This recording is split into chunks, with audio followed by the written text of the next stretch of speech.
अशी इच्छा आहे की सर्वांनी त्याचा स्वीकार करावा. शाळेमध्ये कॉलेजमध्ये ह्या कन्सेप्ट समजून सांगण्यासाठी खूप फायद्याच्या आहे. आपण पहिल्या कल्पनेकडे जाऊया. पहिला आहे वेलक्रो एक्सपेरिमेंट. निगेटिव्हिटी, पेसिमिझम आणि ऑप्टिमिझम शिकवण्यासाठी याचा मला फायदा झाला. आदल्या पूर्ण आठवड्यामध्ये मी शिकवलं पूर्ण पेसिमिझम काय, ऑप्टिमिझम काय. मुलांच्या तेवढं काही लक्षात नाही आलं. वेलक्रो एक्सपेरिमेंट म्हणजे प्रत्येक लेडीजच्या पर्सला हा वेलक्रो पेपर असतो जो की स्टिक करण्यासाठी असतो. वेलक्रो. तर ह्या वेलक्रोचं वैशिष्ट्य म्हणजे वेलक्रो जर तुम्ही ओपन अप केला त्या छोट्या छोट्या सगळ्या ज्या काय लॉक्स आहेत ह्याला आपण न्यूरॉन्स लॉक म्हणू. समजायला सोपं जाईल. विद्यार्थ्यांना तर खूपच लवकर समजलं. हे न्यूरॉन्स लॉक आहे. वेलक्रोचं दुसरं वैशिष्ट्य म्हणजे हे याचे कॅरेक्टर सोडत नाही. तसंच ह्या वेलक्रोचं अजून एक वैशिष्ट्य म्हणजे आवाज कंटिन्यूच होतो. ह्या वेलक्रोचं अजून एक वैशिष्ट्य म्हणजे ह्या वेलक्रोमध्ये आपण काय इनपुट करतो ह्याच्याशी वेलक्रोला काही घेणं देणं नसते. बरोबर आहे. पहिला वेलक्रो घेऊ जो की पेसिमिझमचा आहे. पेसिमिस्टिक थॉट्स आहेत. ह्याच्यावर आपण वाळू कन्सिडर करू.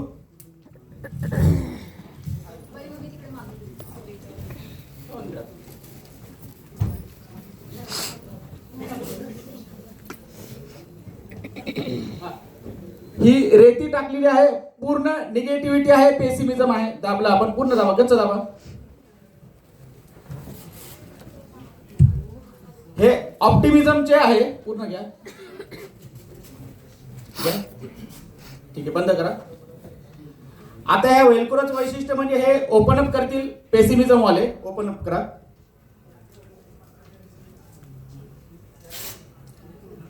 कितीदाही करा, बंद चालू करा, ह्याच्यातली सगळी वाळू खाली पडत नाही. कारण ह्याच्यामध्ये काही ना काही पेसिमिझमचे कणा असतात. आणि या पेसिमिझमचा पहिला ज्याला आपण म्हणतो की नुकसान करता किंवा ज्याला आपण म्हणतो की लूजर पहिला असतो आपण स्वतः. कारण हे वाळूचे कण आपल्याच डोळ्यात जातात. बरोबर आहे. पुढे जाऊ आपण. ऑप्टिमिझम कितीदाही करा सगळी पावडर निघून नाही जाणार, पण ह्या पावडरचा सुगंधाचा पहिला बेनिफिशरी हा व्यक्ती राहतो. बरोबर आहे. पहिला बेनिफिशरी हा राहतो. दुसरी गोष्ट ह्याच्या सहवासामध्ये जे कोणी असतात, आता जर का थोडंसं जोरात केलं असतं तर हा पावडरचा गंध इथपर्यंत आला असता. बरोबर आहे. म्हणजे ऑप्टिमिस्टिक वाला जो आहे त्याच्या सहवासात लोक हवेशी वाटतात त्याला.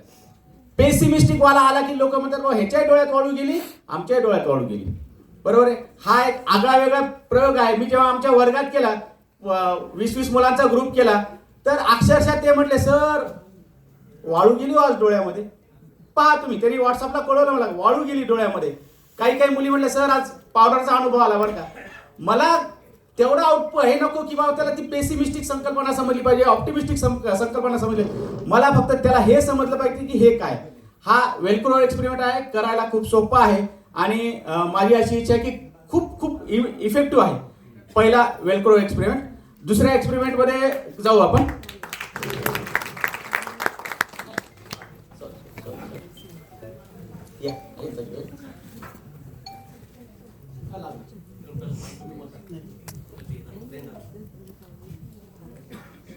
माझ्या स्वतःच्या अनुभवातून हे तयार केलेलं आहे. घरी डास मारता मारता मीच चिडत होतो. अंधारा होते दिसत नाही तर डास मारता मारता मीच चिडत होतो. ह्याच्या मागे मी हा ब्रेन लावला. ह्या ब्रेनचं वैशिष्ट्य म्हणजे हा ब्रेन इकडून पण आहे आणि इकडून पण आहे. इमेज दोन्हीकडून केलेली आहे. ह्या ब्रेनमध्ये आपण जर कन्सिडर केलं तर हे थॉट प्रोसेसिंग चालू आहे. लाईट दिसायला म्हणजे थॉट प्रोसेसिंग चालू आहे, आपलं बिहेवियर चालू आहे, सगळ्या गोष्टी आहे. ह्याच्यामध्ये मला विद्यार्थ्यांना समजून सांगण्यासाठी उपयोग झाला रॅशनॅलिटी, इरॅशनॅलिटी. बरोबर आहे. रॅशनॅलिटी आणि इरॅशनॅलिटी. आता मी इरॅशनल जर का थॉट्स माझ्या मनामध्ये असतील, तुमच्या अल्बर्ट एलिसचे म्हणा आरईबीटी मध्ये पण आहे ते इरॅशनल थॉट्स जर असतील माझ्या मनामध्ये, म्हणजे मस्ट आहे, कॅटास्ट्रॉफिक आहे, ओव्हर जनरलायझेशन आहे, तर हे जर असतं ही इरॅशनॅलिटी पॅटर्न आहे.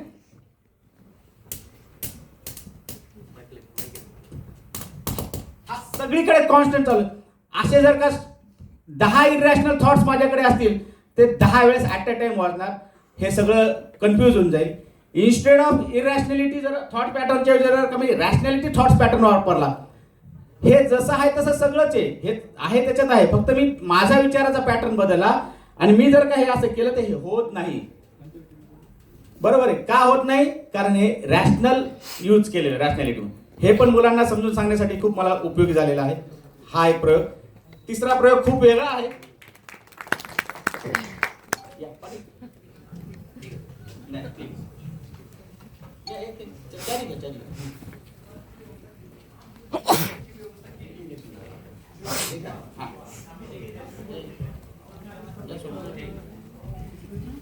खूप जणांनी सोशल मीडियावर बोलले, युट्यूबवर बोलले, रील्सवर बोलले. विद्यार्थ्यांना ही संकल्पना समजून सांगण्यासाठी की बाबा रील्सचं कसं ऍडिक्शन लागते. हे युट्यूबची रील्स आहे. याचं वैशिष्ट्य असं गृहीत धरू की युट्यूबची एक रील्स आहे. या एक रील्सला दुसरी रील्स अटॅच होऊ शकते. 100% स्क्रोलिंग ज्याला आपण म्हणतो. दुसऱ्यानंतर तिसरी रील अटॅच होती 100%. तिसऱ्यानंतर चौथ्या रीललाही अटॅच होती.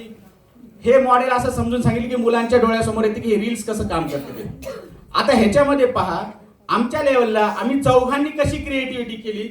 पहिली जेव्हा रील्स असती, 3 काढून टाकू.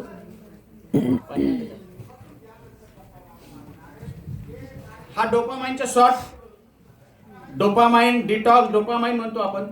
ह्या डोपामाइनचं वैशिष्ट्य म्हणजे हा पहिल्यांदा खूप छान छान वाटतो. कंटिन्यू ह्याचा इन्फ्लुएन्स मध्ये आपण येऊ शकतो. पहिली जेव्हा आपण युट्यूबची रील पाहतो, ही युट्यूबची रील आहे. बरं वाटलं, आनंद वाटला, समाधान वाटलं, खूप छान वाटलं. आलं. आता ह्याला तसंच ठेवू आपण. पुढची रील लावली, पुढची रील लावली, कसं तरी इथून निघाल, कुठून तरी पाणी, हे पाणी काढून टाकून कुठून तरी परत मी इथून डोपामाइन द्यालो, कसं तरी थोडंफार पाणी पडेल इथं ह्याच्यामध्ये, त्याला बरं वाटेल दुसऱ्या रीलला. असं करत करत ते पाणी टाकून द्या. जेव्हा मी विद्यार्थ्याला म्हणतो की आता एक 5वी 6वी 7वी रील आहे आणि ही रील तू इथून हे डोपामाइन स्टार्ट करून दाखव, तर हे कसं होत नाही, खाली दिवा लागत नाही. म्हणून आपण म्हणतो की 50 रील्स पाहिल्या पण समाधान वाटलं नाही, आनंद वाटला नाही, फटिकनेस येतो. कशामुळं? कारण हा डोपामाइन चुकीच्या ठिकाणी शॉर्ट होतो, म्हणजे वेस्टेज जातो तो. इथं बरं वाटते त्याला. काय तर फॉर एक्झाम्पल मी सायकोलॉजीचा आहे, मी 1-2 सायकोलॉजीचे युट्यूबच्या रील्स पाहिलं तर बरं वाटेल मला, कारण तो आनंद भेटायला म्हणून. पण युट्यूबचं फंक्शनिंगच असं आहे की ते हळूहळू तुम्हाला त्या ट्रॅकवरून दुसऱ्या ट्रॅकवर येतो, दुसऱ्या ट्रॅकवरून तिसऱ्या ट्रॅकवर. एका वेळेस ओरिजिनल पहिला ट्रॅक कोणता आपल्याला कळत नाही. जिथं आपल्याला अडचण आहे की बाबा हे दिवा लागणं, समजून घ्यायचं की तुमचा डोपामाइन चुकीच्या ठिकाणी चालले. मुलं सुद्धा मला म्हणतात, सर आम्ही खूप पाहिलं पण आज दिवा लागला नाही. दिवा नाही लागला म्हणजे हा कन्सेप्ट त्याच्या डोक्यातलं डोपामाइन चुकीच्या ठिकाणी ट्रिगर झालं. हा एक आगळा वेगळा प्रयोग आहे. ठीक आहे, पुढे जाऊ आपण.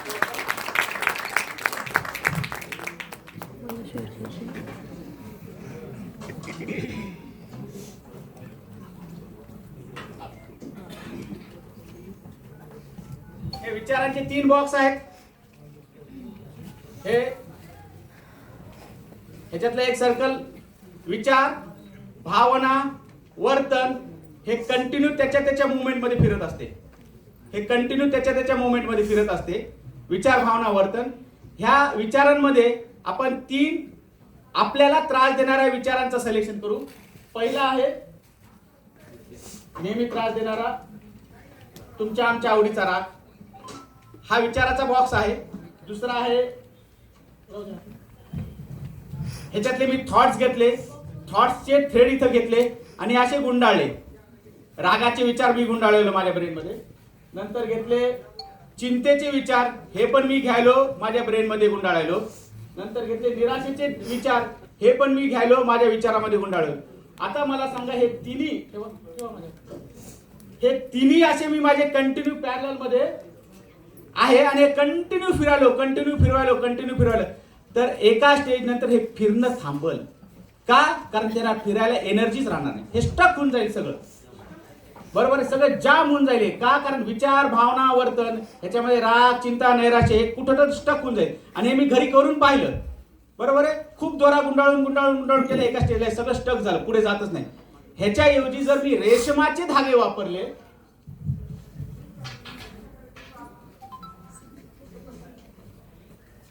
पहिला रेशमाचा धागा वापरला, कारण रेशमाचे धागे नाजूक असतात, तयार करायला वेळ लागतो, त्याच्यावर मेहनत घ्यावी लागते. पहिला आहे आनंदाचा धागा केशरी, दुसरा धागा आहे रेशमाचा धागा आहे समाधानाचा, तिसरा आहे रेशमाचा धागा स्वजाणीवेचा.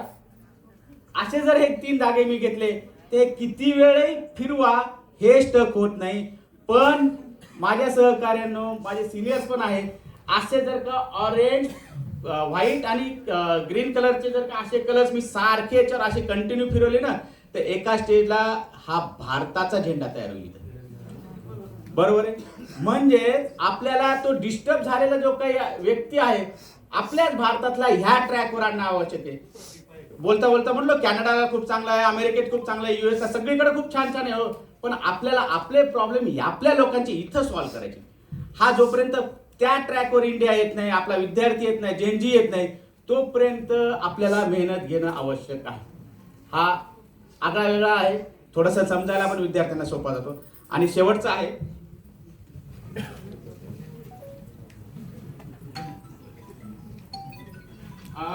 मला सांगायला आनंद वाटेल की हे जेव्हा आम्ही मॉडेल तयार केलं, डॉक्टर आनंद नाडकर्णी सरांच्या हाताने याचं आम्ही उद्घाटन केलेलं आहे आणि त्यांनी सुद्धा खूप ॲप्रिशिएट केलं. इमोशनल व्हील्स गुगलवर खूप सापडतात, अशी सापडणार नाही. बरोबर आहे. ह्या प्रत्येक ज्या काही इमोशन्स आहेत, 4 इमोशन्स घेतलेले आहेत. पहिली आहे अनहेल्दी पॉझिटिव्ह इमोशन्स, नंतर आहे healthy positive emotions, healthy negative emotion, unhealthy negative emotions. 4 आहेत, त्याचे चित्र पण आहेत. पण ह्या 4ही इमोशन्स त्यांच्या लेवलला फिरत असताना सर्वस्व घेऊन फिरतात ब्रेनमध्ये. बरोबर आहे. सर्वस्व घेऊन फिरतात आणि ह्याच्या मागे न्यूरॉन्सचं स्ट्रक्चर पण आहे. हे सर्वस्व घेत असताना सुद्धा 4ही इमोशन्स फिरतात. आपल्याला फक्त ठरवायचं की ह्याच्यातला कोणची इमोशन जास्त फोकस करायची. तर असं एक आहे. आणि विशेष म्हणजे ह्याचं वैशिष्ट्य म्हणजे इव्होल्युशन ऑफ इमोशन्स, सॅपियन्स असे काही पुस्तक वाचण्यात आले आणि त्याच्यापासून विद्यार्थ्यांना मी म्हटलं की तुमची इमोशन्स कुठून तयार झाली एकदा तुम्ही पहा. ही इमोशन्स एकदा जर का तुमच्या लक्षात आली तर हे काम कसं करते हे तुमच्या लक्षात येईल. हे एकदा लक्षात आले की हे कसं आलं हे लक्षात येईल. म्हणजे तुम्हाला सुद्धा तुम्ही तुमच्या रागाकडे कोणत्या भावनेनं पाहायचं हे तुम्ही शिकू शकता. असे आमच्या लेवलला आम्ही प्रयोग केलेले आहेत आणि त्याचे रिझल्ट सुद्धा खूप चांगले आहेत. मुलांना ते विषय आवडायला लागला. मुलांना भावना म्हणजे काय, मुलांना हे ज्याला आपण म्हणतो राग म्हणजे काय ह्या कळायला आहेत. बाहेरचं जे काही सेल्फी स्टँड आहे, सेल्फी स्टँड आमच्याच कॉलेजने तयार केलं. त्याच्यामधला एक ओरिजिनल फोटो आहे, वाटल्यास परत एकदा पहा. खाली एक ओरिजिनल फोटो आहे नुसत्या झाडाचा. फार पावसाळ्याचे छान दिवस होते आणि एकच झाड पूर्ण वाढलेलं आहे. मला कारमधून जाता जाता उगाच वाटलं अरे अरे हे डिप्रेशनचं झाड आहे काही ते. बरोबर आहे. मी पाहिलं, नंतर मी खूप शोधून पाहिलं की मला असं एक झाड पाहिजे होतं जे की स्वतः हिरवंगार आहे, बाकी सगळं वाढलेलं आहे. सिच्युएशन नाही सापडली मॅडम. म्हणजेच काय, निराशावाद निसर्गामध्ये आहे, आशावाद आपल्याला तयार करावा लागतो. त्यातले सगळे चित्र हे जे काय एआय जनरेटेड आहे, आशावादाचे चित्र एआय जनरेटेड आहेत, emotions beyond control AI generated आहे. हे सगळं जरी एआय जनरेटेड असलं ते खालचं जे काही फोटो आहे तो स्वतः मी काढला आणि मला लक्षात आलं की ते डिप्रेशनचं सिम्बॉल आहे आणि त्या सिम्बॉलवर मी पूर्ण फ्रेम तयार केले. आणि या फ्रेममध्ये आमचे हेड डॉक्टर महाजन सरांचं खूप सहकार्य आहे. ते म्हटले सर हे काढलंय मधलं छान झाड खूप छान आहे, अर्ध तुम्ही थोडं वाढलेलं करू, अर्ध थोडंसं हिरवगार करू, त्याच्यावर पक्षी पण दाखवा. पक्षी कसे आहेत ते हिरव्या साईडचेच पक्षी जातात, ते वाढलेल्या साईडवर पक्षी बसत नाही. म्हणजेच आशावादाकडे आपण झुकायला आवश्यक आहे. त्यासाठी मेहनत घेऊ, प्रयत्न करू. तुमचं सर्वांचं सहकार्य आवश्यक आहे. परत एकदा Mahendra Patil sir, Gaikwad sir, Gahirav sir, Mahajan sir